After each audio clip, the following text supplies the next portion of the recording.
Hello and good morning. Welcome to the School Cinema International Film Festival 2025 Learn Cinema Masterclass How Cartoons Come Alive, supported by the Annecy Film Festival.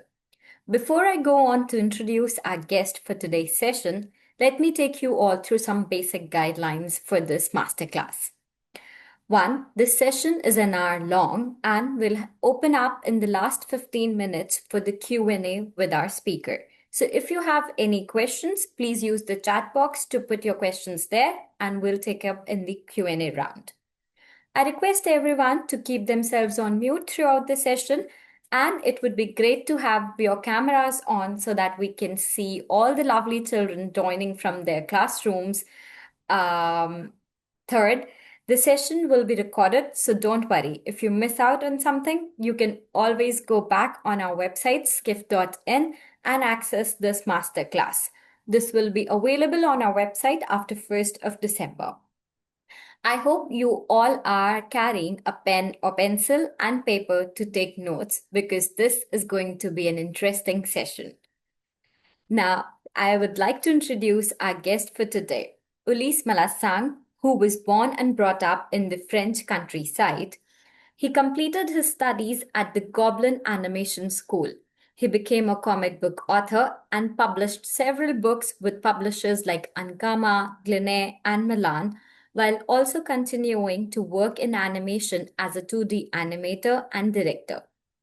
In 2014, he founded the Studio La Cachette with his friends Julien Chheng and Oussama Bouacheria, where he continues to work as a director. After crafting unique shows like Genndy Tartakovsky's Primal, for which his studio received 3 Emmy Awards, they are now developing original projects such as Le Collège Noir, The Black College, adapted from one of Ulysses' comic book series. Thank you, Ulysse, for joining us from all the way to France, and it's lovely to have you at this session. Over to you now. All right.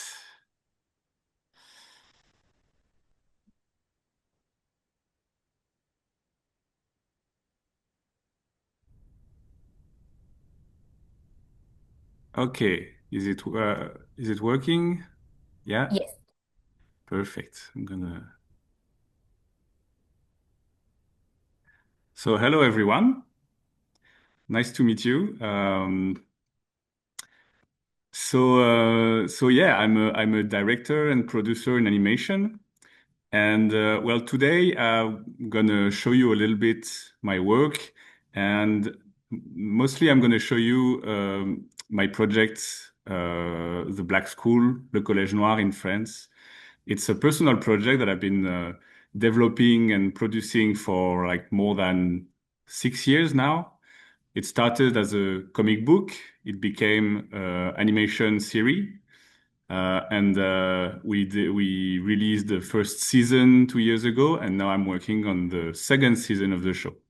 So I'm very happy to show you how I created this universe and how we work to create a 2D animation series.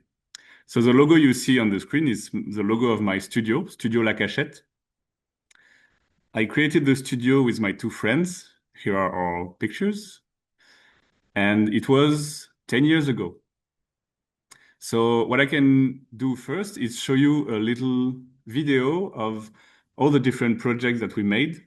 What we call a show reel in the industry. It's to show a little bit our style and the kind of project we did. So you have like an idea of the different projects we worked on those last 10 years.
And so one of those projects is Le Collège Noir. So the Collège Noir is a story I created. It was first a comic book, and the publisher that contacted me to offer me to do a comic said, I want a story that tells a little bit, that is a little bit scary, but for kids. So I created a story. At this time, I also wanted to talk about my childhood because I grew up in the countryside, in a place where there is a lot of legends about witches, about like monsters and, very old tales.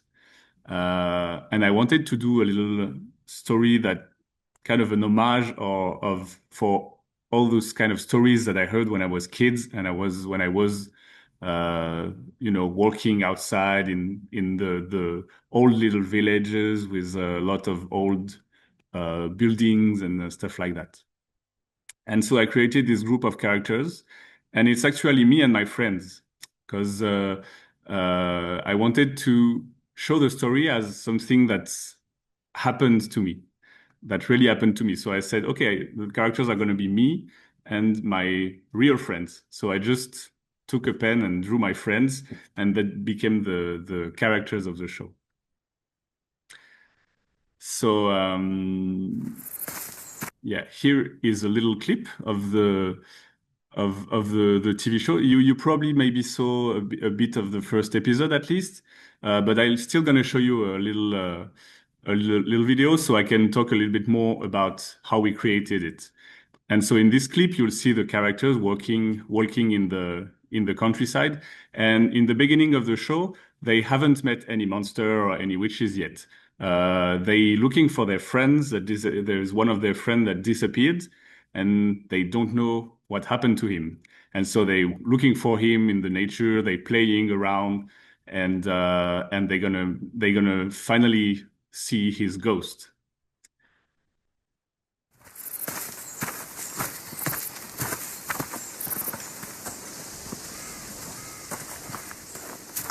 Dread Cross. People used to put them up everywhere they could feel evil. They say that on a full moon, dead children wait behind them to be picked up by their parents.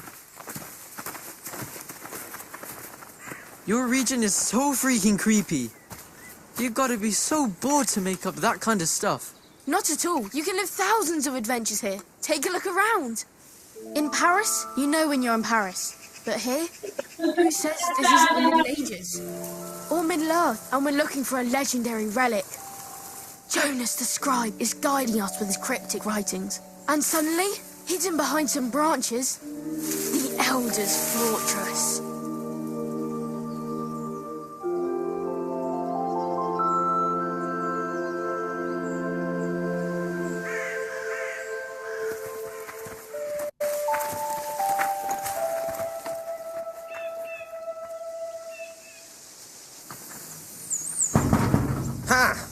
Gotta admit, that's really nice work. Very nice worlds. Impossible to get through. Right, so we should turn around. Are you kidding? This is where the adventure starts. Give me some slack until I secure it to the column, okay? Yeah, and if you need me, you shout out Hangman. Huh? Seriously, guys? You sure you want to do this? If it's condemned, it means it's dangerous. You're gonna end up dead. Or worse, we'll all get thrashed by your crazy leader. Don't worry, Oussama. I got this. Stop! You seem more sensible than the others. Say something! Ulysse, if you've died, do I get to keep your sketchbook? Okay, deal. What? I also want to know what's in there. Something tells me this isn't going to end well.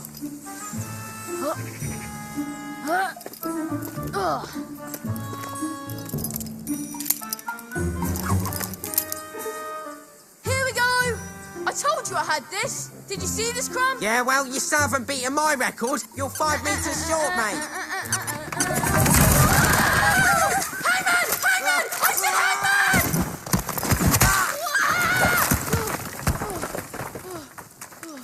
All right, that's enough. Get him down now. It's all right, mate. Just breathe. That was close.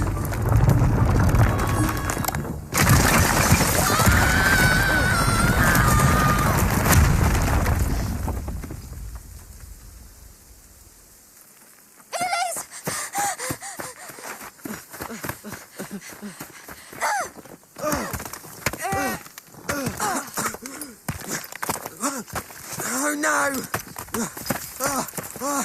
Hang in there, buddy. We're coming. Whoa. It's incredible, right? Well, Oussama, you've had adventures like this in Paris? We thought you were dead, you idiot. Yeah, just like in a film. Huh?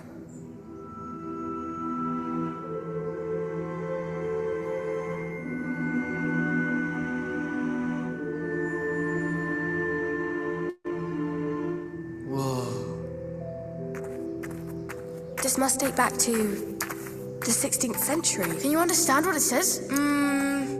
I'd say something about the Holy Cross and light to ward off some kind of dragon and Satan. The usual Catholic rubbish.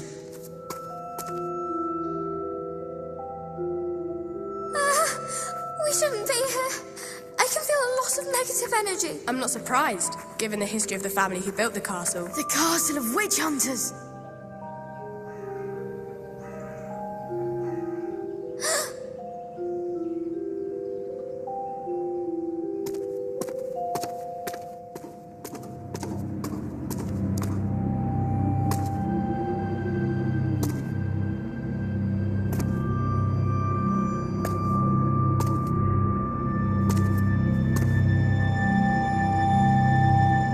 Jonas?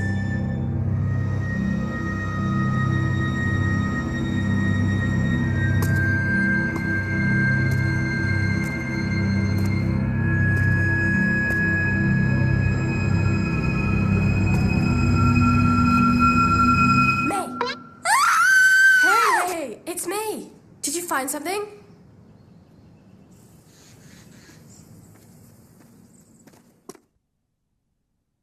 Yeah, so that gives you a little bit the feeling of what we were aiming for this show, is to create something a little bit spooky with spirits, and then they're gonna meet a witch, and they're gonna get cursed by the witch, and they're gonna meet a lot of monsters. So, as I mentioned earlier, the first form of the project was a comic book. So this is my publisher. So a publisher is someone that is gonna pay you and produce you to create your show, your series. And this is Cantal. So that's the place I grew up in.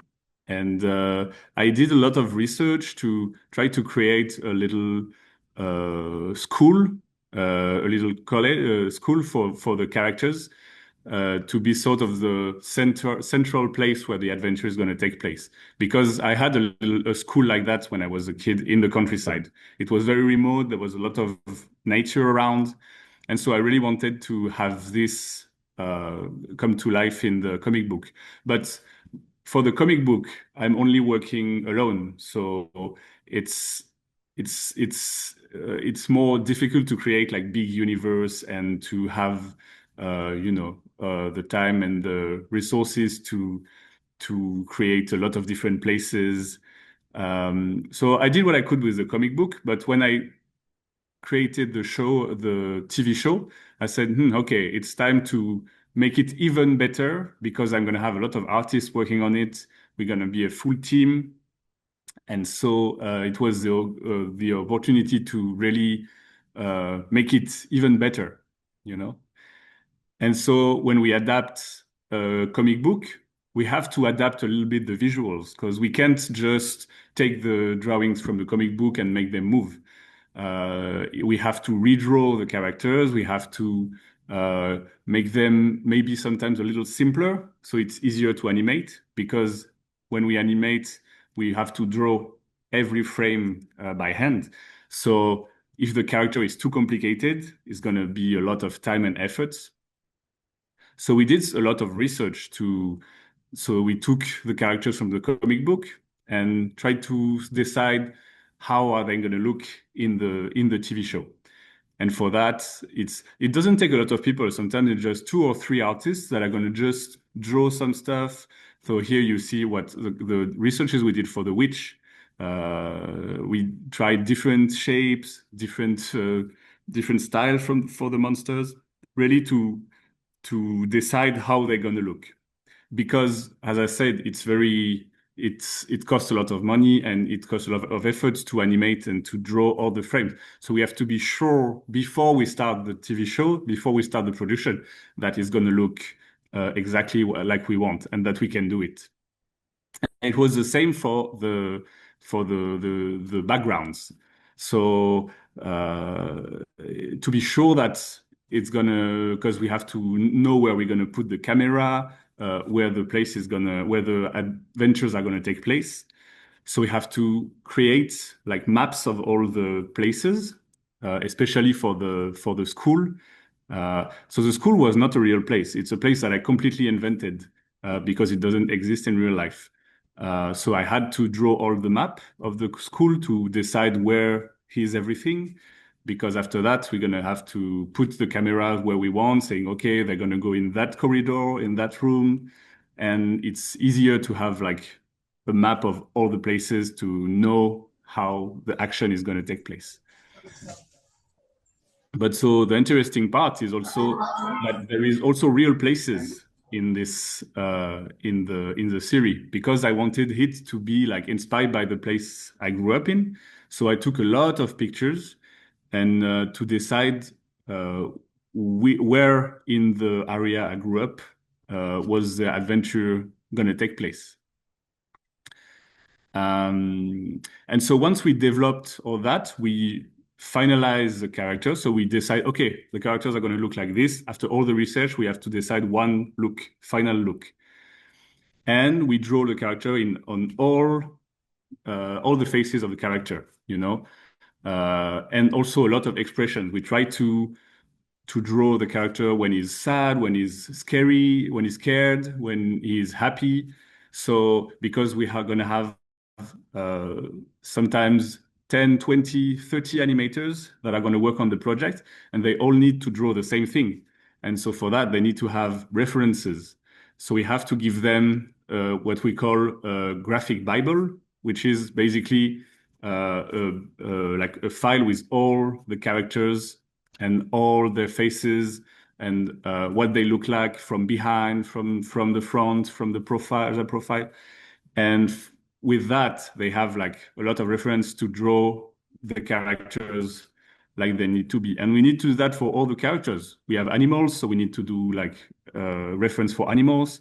We need to do for every creature that they're going to meet. We need to have some models for the objects that they're going to use, because animators need to know how the objects that they're going to use is working. You know, how do they climb the castle with the ropes, you know?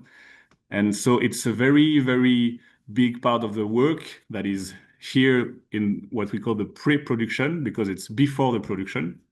We have to install everything and to create all those visuals to serve as references for when we're going to start the production. And so again, this is made with a small team, so it doesn't cost too much money. It's basically me and like 2 or 3 artists. And that's also the moment where we write the script, because it's only take one person and we decide really what's going to be the story with the different scenes, how long is going to be each episodes. So it's really like planning everything. And then we're going to start producing the series. It's a bit different from when you shoot a movie with a camera and with real actors, because when you shoot a movie with a camera and real actors, you can shoot whatever you want. You know, you can improvise on the set with the actors. You can say, oh, maybe we can put the camera here, let's try this, and then you get all what we call the rushes, and you took those rushes and you do the editing. And that's really when the movie is created. After you shoot all the films, you create the movie after. In animation, it's a bit different, because it's so expensive to create one shot and to make drawings that we have to plan everything before. And then when we show like every shot, how they're going to work, then we shoot the movie, we create the animation and everything. And so one trick that I use for the backgrounds is that I use a lot of photo reference, because as I said, there is a lot of places in Kanta that I wanted to show in the TV series. So here you see, for example, these pictures became a background here. The castle you saw in the video. Also, I took pictures of the castle and then we transformed them, like the artist redraw from the picture, from the photo, to have the exact place as it is. So that only works with the places that are real, because as I said, the school is not real. It's not a place that exists. So for that one, they had to create everything from scratches, and they can't have photographs of as references. Same for the house of the witch and for like different places like that. But for all those natural environment and the ruin of the castle, I really wanted to have that the feeling that it really takes place in a real place. And I wanted like for people that know the place to be able to say, oh, I recognize this place. It's the castle near my village. And so once we created all those Bible, and we have the script, so we wrote the script with the dialogues and everything, then we do the storyboard. So the storyboard is basically the movie or the episode of the series, but just very rough and very quickly drawn. See, for example, this is a storyboard of the sequence you just saw, where they discover the castle, and it's just me that draw like very rough doodles. It's just to show each shot how it's going to look like, and that's also the moment where we decide the timing of the animation and the timing of the shots. So it doesn't need to be like too well drawn. The drawing doesn't need to be pretty. It's just here to understand where are the characters are going to be in the shots, how long are going to be the shots. And usually that's also where when we record the actors and the actresses are going to make the voices. So that's another trick in animation is we record the voices before we do the animation, because like that we can do the timing depending on the timing of the actors. The actors and actresses are more free to improvise a little bit, to try different things. And then we choose which line of dialogue we keep, and we do a little montage with the storyboard. And so we have a precise idea of each dialogue, the timing of each dialogue, of each scenes. And then the animation can be based on the voices that the actors did. So when you draw a dialogue, you have the voice already in your file, and you can draw depending on what the actor said.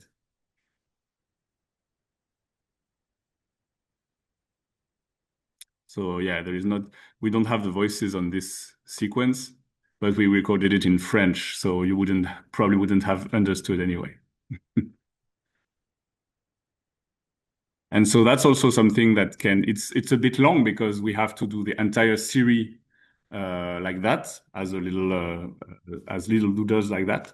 But it's still something that we can do with a short team. So up until now, everything you saw, it was just me and 2 or 3 artists. So it's a very small team to create all that. But then we start the production.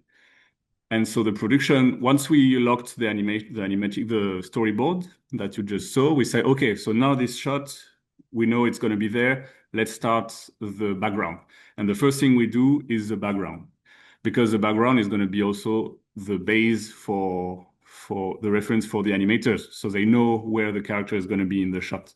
So for example, you remember the castle. Here is a shot of the castle you saw, and you see the little red square and blue square. This is to show where the camera is going to be, because when you have a camera movement like that, you need to do like a drawing that is a little bit bigger than the screen. And then we can put the camera, decide, okay, the camera is going to start here in this first frame, and then it's going to go up. So you have like the beginning and the ending of the camera move. Those are the 2 red square you see. And after that, they can do the color. So first they do the line based on the photo that I took for this one. And then they just have to color everything. And so they do the painting. It's all done on computer, on Photoshop. And it's just, drawing by hand. It's really like as if we had like paintings and pencils and we just draw on the screen. Here's another shot. So first the line. Also, you have like those numbers, the red numbers on the frames are like the number of the shot.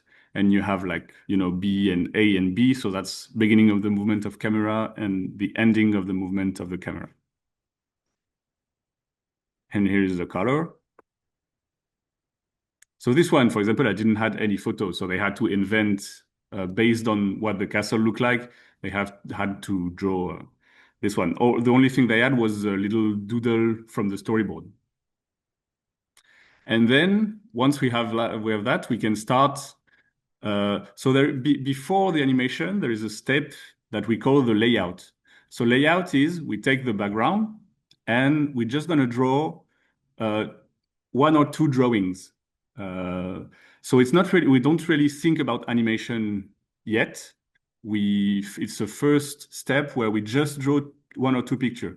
So see, there is not a lot of movement. It's just two pictures, 2 or 3, and it's just to show basically how the character is supposed to look like and where it's going to be placed in the shot. And so yeah, we don't really focus on the movement on this part. It's just to prepare the file for the animator that is going to make the movements after that. Once we validate that one, then we can send the file to an animator. The animator is going to animate. So it's basically going to take the shot with the, 2 or 3 pictures that's inside. And it's going to create all the other images. So now you have the movement, but they know already what they're going to have to animate because they have the layout that is, with all the, so here is the animation that they made. So now it's moving, and so you have to animate the character, but you also have to think about all the elements of the background that I'm going to move. For example, here, there is like rocks that are broken, and so we have to animate those rocks. So the background artist, he have to think about, oh, okay, so this part is going to be, it's going to disappear because it's going to get broken. So they have to draw 2 different backgrounds, one where it's broken and one where it's not broken. So at the animation, we can, go from one to the other and animate the rocks falling from that part. We also have to animate the rope, and all those are animated on different layers. And then once this is animated, the next step is going to be color. So we have to color the characters. It's very simple. I mean, it's just have the references that we did during the pre-production. So they just have to get the same color and just fill everything with the color. And we have a software that is quite easy to use to color. It's it's really hand drawn. So it's very simple in principle. It's just like coloring with ink and paint, but we do it directly on screen now. But the technique is the same. The technique is the same as 50 years ago, when you had like old cartoons, but they were doing that on paper or, on celluloids. We do exactly the same, but we just do it directly on the screen on the computer, but we have to draw every frame. And so now that we have the color of the animation, the line and the background, we can get everything and do the final image. So there is a team. It's called this phase is called compositing. And so for the compositing, we just take all the different parts, the layer of the background, the layer of the color, the layer of the line. we put everything together, and they can add little effects, like a little bit of smoke, a little bit of glow, a little bit, all those little tricks that are going to make the final image look prettier. And that's also where they're going to put the actual camera movement. Because see here, we still have the frames, the red squares to show where the camera is. And in compositing, they're going to put the camera on those frames and going to do the little movement. So you have this. So now we have basically the final shot with the camera movement.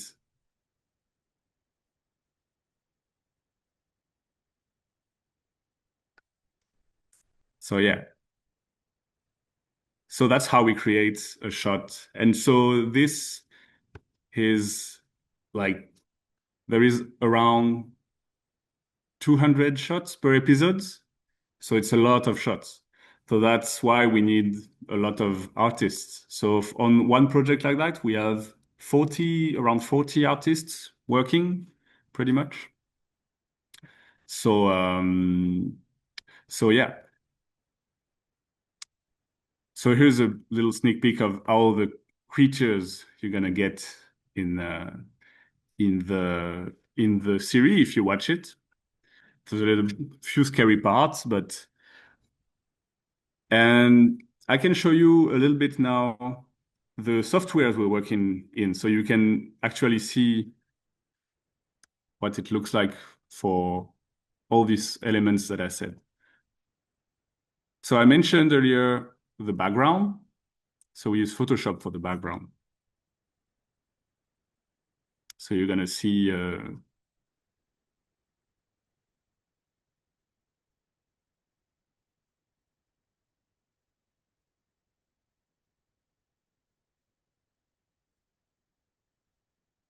see, there it is.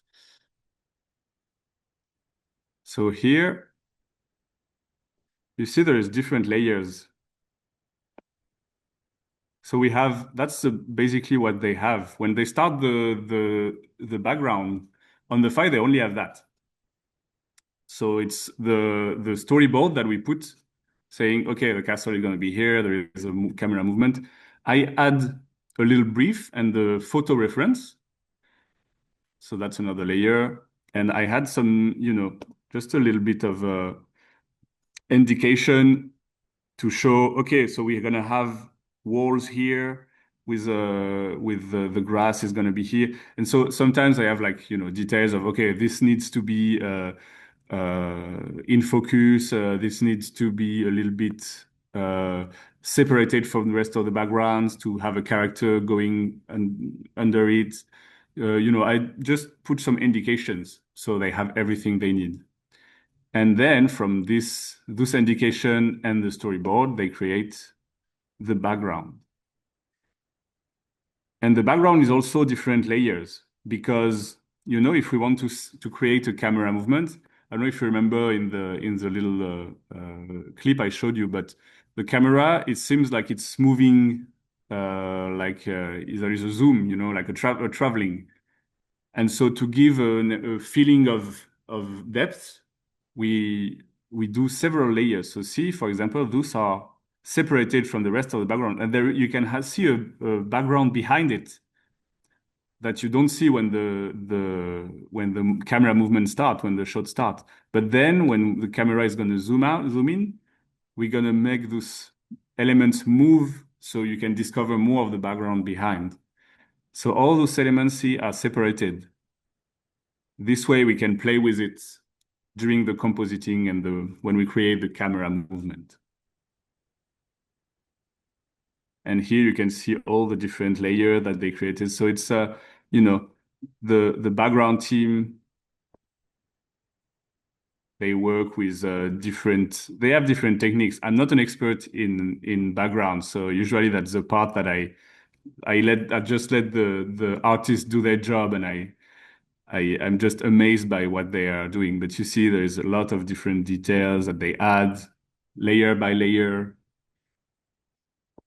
to get the final background. So that's for the backgrounds. Oh, they also have, we can probably see, yeah, here's the camera move. So camera is going to start here and then going to move up all the way there and zoom a little bit.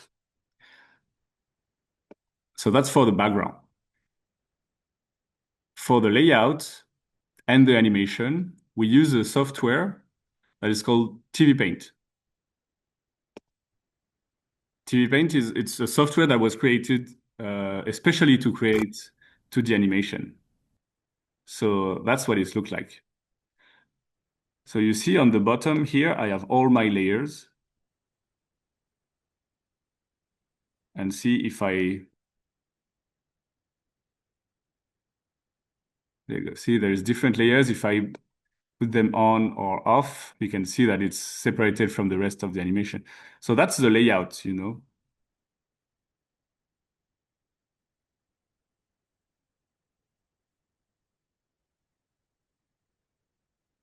So there is only 1 or 2 poses here, but all separated from. So the rocks need to be separated from the rest of the character. And then the animation is basically this, they just take the layout file and they just have to animate in this file.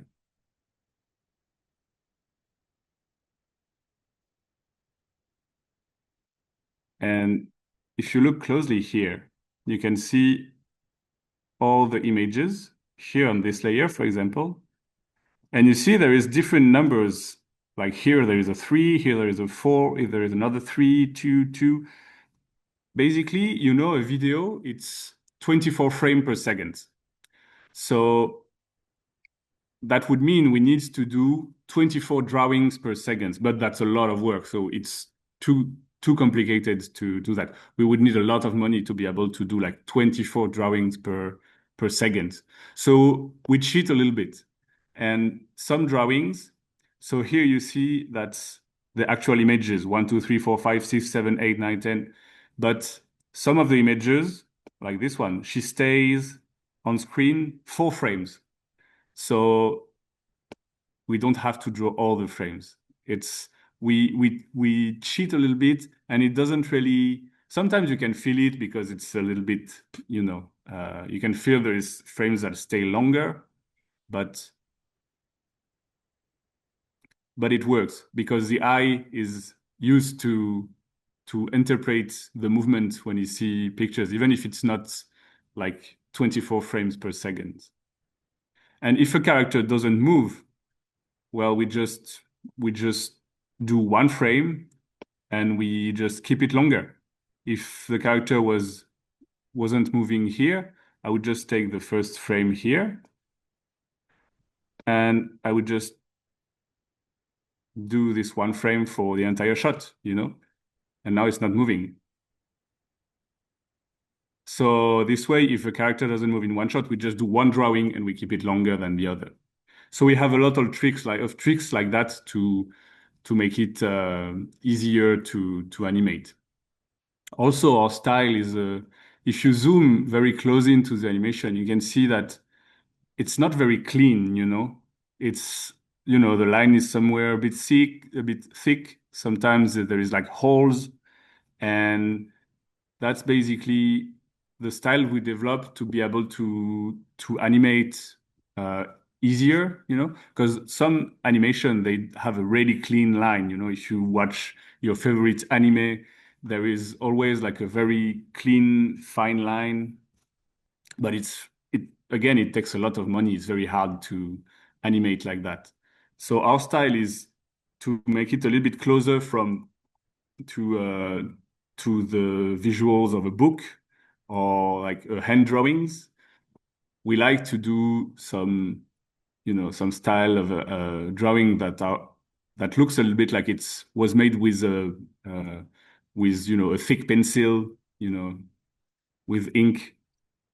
And this way, it's actually easier to animate because we take less time cleaning a very fine line like that. And so, as I said, the final, I mean, not the final, but the next step is color animation. And so we just have the same file and we add the colors. And you see, we have to also make sure that some of the colors are on different layers. See here, for example, the mouth of the character. We did it on a different layer. This way, in the compositing, it's easier for them to, if they want to add little effects, but just on a small area, they can just, do it on one layer. And then the rest is not going to be affected, the rest of the layers and animation. So there it is. It's a bit technical. It's a bit complicated. I hope it's clear for all of you. I just wanted to show a little bit the kind of how it feels to be an animator and to have those kind of files to work in. And so yeah, I think we did pretty much. We saw everything for how we create the show. I can show you to finish a little trailer of the rest of the series, if you want to take a look at that, to show you what the kind of thing you can expect from the show. And then I think I'll be done. So let me just see how I can.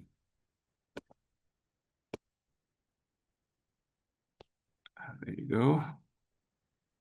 Go the way around.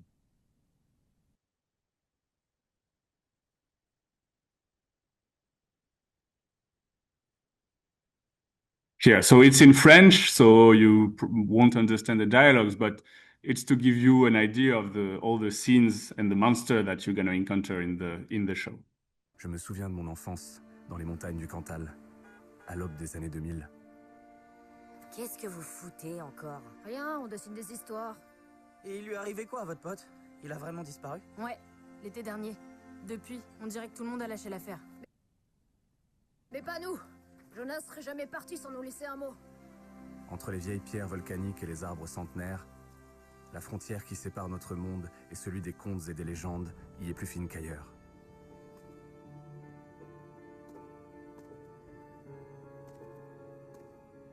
Jonas?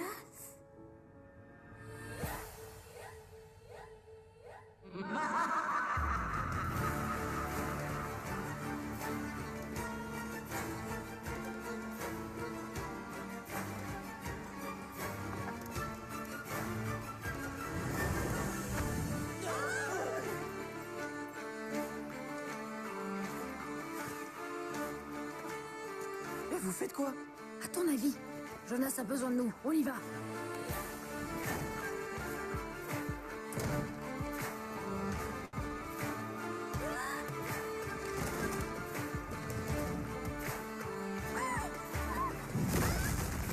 Je vous maudis. Que le manuel soit sur vous. Désormais, le monde des ténèbres vous regarde. J'aurai ma vengeance. Et vos âmes rembourseront celles que vous m'avez volées.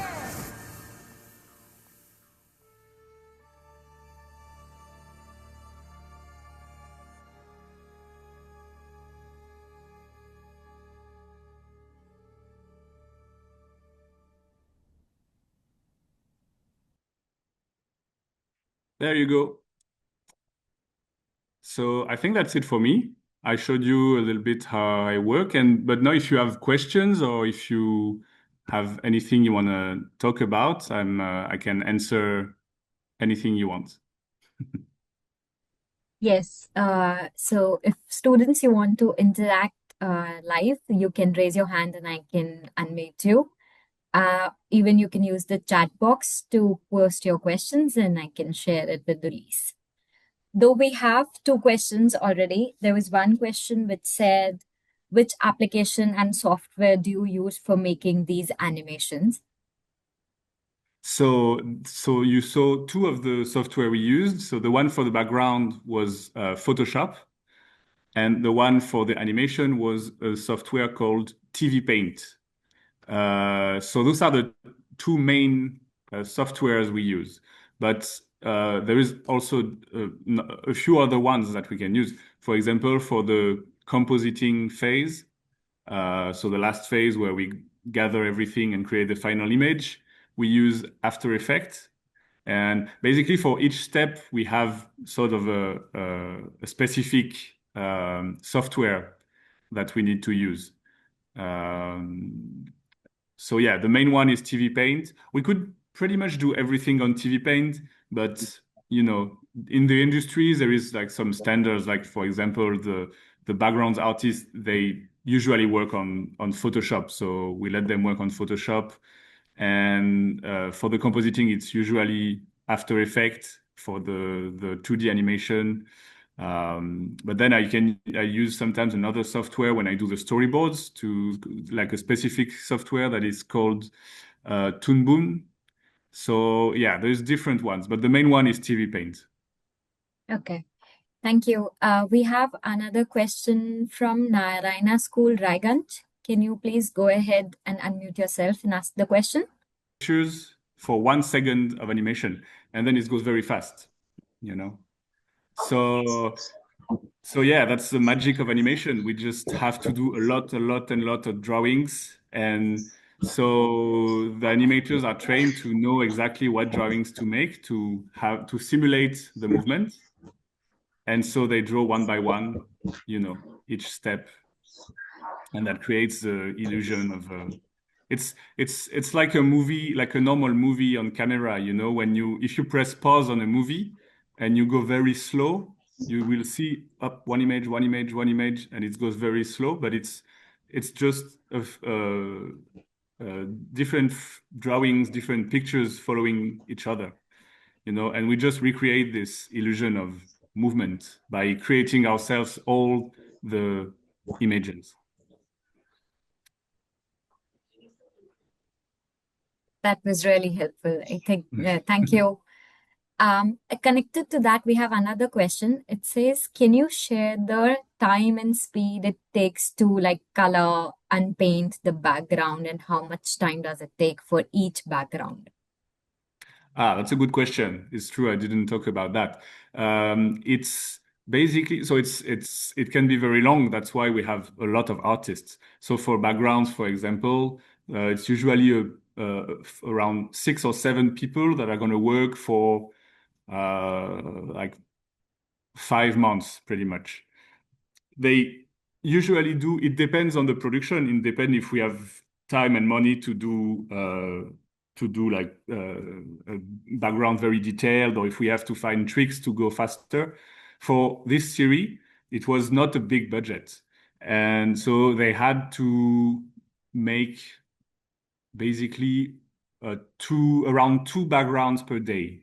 So it's very fast, especially for when you don't exactly know how they do, like me. It seems very fast, but they used to it. No, they use a lot of tricks.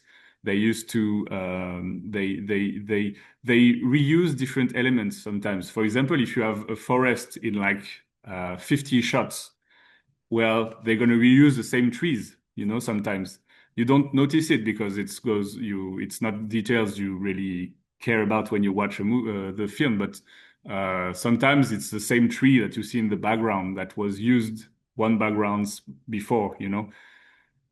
So they have a lot of tricks like that to go faster. But yeah, so it's around 1 or 2 backgrounds per day. In animation, each step has a different speed, but basically for the animation, it's a little bit the same. It's around 4, it's a little bit faster, around 4 or 5 shots per day. But then again, it depends the number of pictures that we have to draw for each shot. Some shots take longer than others. And if we decide to do a lot of details in the animation, it can take longer. For a long feature animation, sometimes it's more like around 1 shot per day or something like that. But so in total, production for a series like that takes basically a year. Between, you know, more like a year for the development and then 6 months for the production. So it's actually longer to create the story, develop everything, decide how the characters are going to look, And then once we decide everything, we just can launch the production, and the productions take around 6 months for one season of this show. Okay. Another question is, what's the best beginner animation type to start with? That's a good question. Well, I'd say the main advice I would say is it's to learn drawing before animation. Drawing is very important, and when I say drawing, it's learning how to do a bit of anatomy, a bit of perspective, all this very academic knowledge that you learn when you do a drawing school or art school. It's actually very important, because when you create animations, you have to take references from the real world all the time. Like, to decide how a character is going to move, it's going to depend of how the camera is oriented. So you need to know a bit perspective to know how, if a camera is facing down or facing up, how the character is going to be drawn, if the camera is behind him or like under him. So even if it's cartoon like Collège Noir, you still have to have basic knowledge of academic academic drawings, and same for anatomy. Even for cartoon characters, the way an arm or a leg is going to move, it's depending on how a leg is constructed, how the knee is constructed, how you can use deformations and stuff like that, but it helps a lot to know how legs and knee and arms actually work to animate, or a hand. Hands are hard to animate because you need to know how a hand is working and how to draw hands from every perspective. So yeah, I would say the basic knowledge you need to acquire is mostly academic drawing. And once you know how to draw and properly and have like basic knowledge of perspective, anatomy, those kind of things, then it's easier to start animation. And then animation, you can learn, some animators learn from just by themselves, watching videos. When I was a kid, what I was doing is I was watching a lot of cartoons, and as I was saying, I pressed pause on the cartoon and just watch how the drawings were made and how they create the movement by analyzing. Oh, okay, so they did that drawing like that. So analyzing the cartoons you like, if you watch animation, if you watch animation TV shows, try to find a file of animation or like just a video on YouTube and just press pause and go on slow motion, see how the drawings are done and what's the difference between one or two drawings on an animation. This kind of thing, like when you're passionate about that, it comes naturally after that. You understand very well but everything goes back to inspired by reality. So the more you know how to draw academic stuff and understand the physics of how gravity works, or those kind of things, it's going to be useful for animation. Thank you. Another question is, what software would you recommend for sound effects and adding voices to the characters?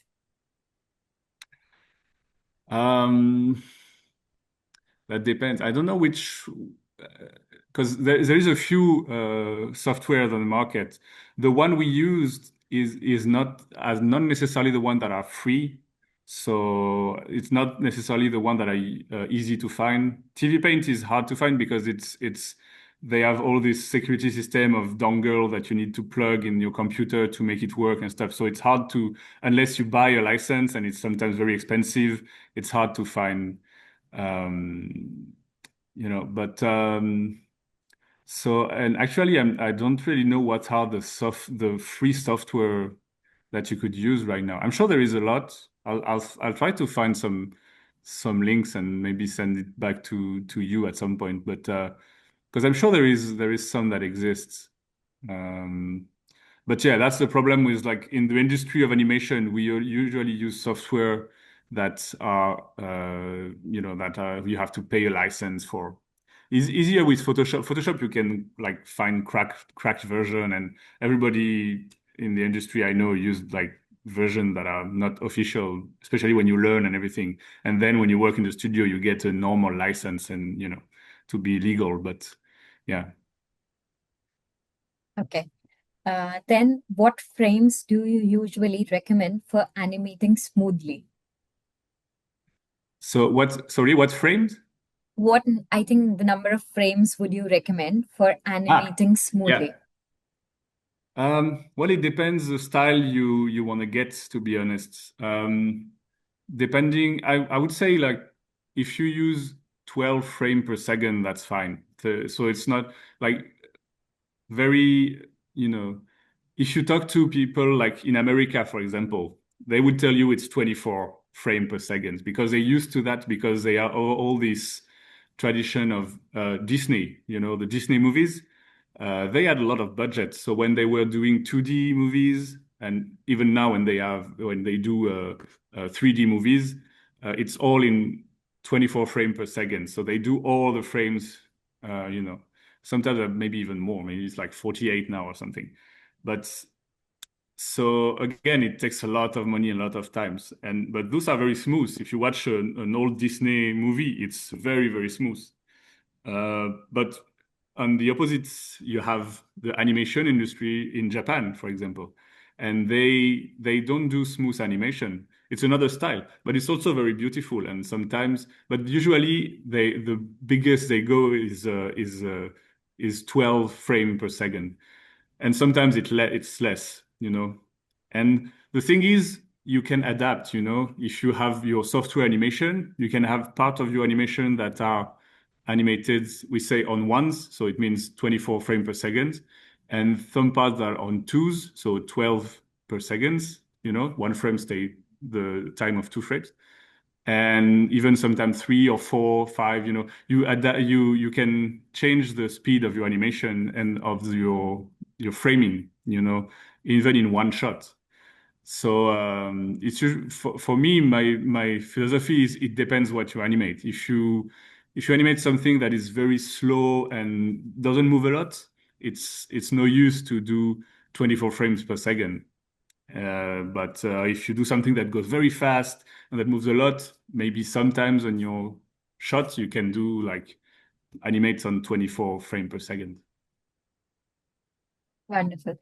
So another question is, what software do you use to like convert the real life images or the comic that you've drawn into the animation? It's it's the same software. We can't really use the animation, the frames from the comic book directly. So in the final animation, we haven't used any of the drawings from the comic book. We had to adapt everything, so redraw everything, So the comic book is basically just a visual reference. So we have it to look at how the characters look, but then we have to redraw everything from scratch. So yeah, it's basically just redoing everything. We can't reuse anything from that. So we just redraw stuff and so it's done on Photoshop and TV Paint. Same. Okay, so connecting to that, there's a question. So that's the digital drawing software that you use for creating those characters? Yeah, it's still the same, Photoshop and TV Paint. We basically work with those two, and even when I do all the development of the characters, so the Bible, the graphic Bible I was talking about in the beginning, I do it on TV Paint directly. This way, I already have the pencils and the rendering that is going to be in the animation, so it's easier. Okay, amazing. So, very interesting question. What is the average cost to produce a single episode? So for a single episode, I can't remember, but the first season was so I can only say in euros because I don't know the equivalent in other monies, but in euros it's like 4 million euros for one season, and it's 6 episodes in one season, so you have to divide 4 million by 6, and I'm very bad at math, so I don't know. But like around a bit less than 1 million, like or something like 8,000 or something like that. I mean 800,000 or something like that. Thank you. Then I think there are two more questions. One is, can we use AI tools while animating, or do you use AI use while you're animating stuff? Yeah, well, no, we don't choose a AI tool. It's actually very difficult to use AI tool. We could use AI to help, like for example, to color the characters, because it's a very basic technical stuff, just to feel, the character with colors. But the problem is, it's AI can replicate animation that's online, created by other people, and can just reproduce something that is so. But you'll never get exactly what you want with AI, because AI is going to give you something that already is inspired by something that already exists, and it doesn't have any feeling, any emotion. So it's just going to give you something and say, yeah, maybe that works. And you're going to say, no, it doesn't work. It's not exactly what I want. So we can't use AI. It's too complicated, because we want to be able to craft the character exactly as we want. We want, and we can only do that by with our emotion and feelings intelligence. To know how he's going to react there. And sometimes it's like between two frames, say, okay, this frame is going to look a bit sad, and then it's going to get happier, and this kind of stuff. It's very precise sometimes. It's because you want to transmit something, an emotion or a dialogue specifically. And AI can't be that precise. It's just going to reproduce a shot is somewhere else, and it's just going to give you something, but you'll never get exactly what you want. And so the only possibility is to craft it ourselves with our hands to have the exact thing that we want. Nice. So just connecting to that, you mentioned about the characters and giving them emotions, and according to the animators and directors. I also have a question. Like you mentioned, the characters were inspired from your childhood friends and yourself. So there's a character, Ulysse. How much is that character based on your childhood? Like, what is the percentage of that characters? Well, the base of the character, I tried to give it my perspective on life when I was a teen. I tried to remember how I was when I was a teenager, when I had like 12 years old, and I tried to make it, to give it my character, my emotions and my personality. But that was like for the basic character, I did that. But then as I started drawing the stories and creating the adventures, it kind of became a character of its own. So because it evolves with the thing it lives in the story. And so now I don't feel it's me. It's not me anymore. It's a character that became its own character. It's a different character from me. Even if the base of the character is based on me and how I felt when I was a kid. And even, the memories I have of childhood and how I was then it's only through the filters of my imagination and memories, because, I'm not that kid anymore. So maybe it's a bit idealized or something. So yeah, it's not me anymore. Yeah. Thank you. I would highly recommend students here that Collège Noir is screening in the Skiff Film Festival. So please do try to watch it. You'll be able to find it in 10 plus program ban and 13 plus program ban. So please definitely watch and let us know what are your reviews. And I would like to give a huge thank you to Ulysse for joining us that early from France, for sharing such insightful and amazing insights from the animation series. And we really appreciate you taking out time and joining us. And of course, I would also like to give our heartfelt thanks to Annecy Festival for supporting this session and making this possible. Thank you all for joining us. Thank you, Ulysse. My pleasure. You're very welcome. I hope it was interesting and and It you learned was a few indeed. things. Yeah. Thank you. Bye, everyone. Thank you. Bye. Bye. Thank you very much.